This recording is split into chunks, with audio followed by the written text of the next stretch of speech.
details. Gunfire triggering panic and terror at Pearl Harbor. Police and medical teams racing to the scene of an active shooter just after 2 p.m. on Wednesday. The U.S. military base locked down. We want to help, obviously, but we can't. So it's probably like the worst part. A sailor opening fire on 3 civilians, killing 2 before taking his own life. A witness describing the scene to NBC affiliate KHNL. I heard like loud pops, and I looked out the window, saw 3 people on the ground.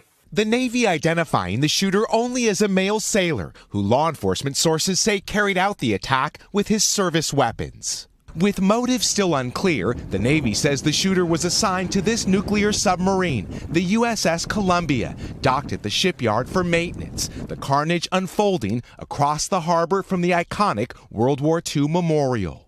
Our sincere thoughts are with the families of the victims and everyone involved. Tara Capoy telling the AP her husband Vincent Capoy Jr. is one of the 2 civilians killed, with a 3rd victim in stable condition. This is the latest deadly rampage on a U.S. military base. Tonight in Hawaii, as they prepare to mark the 78th anniversary of its darkest day, tragedy has struck Pearl Harbor again.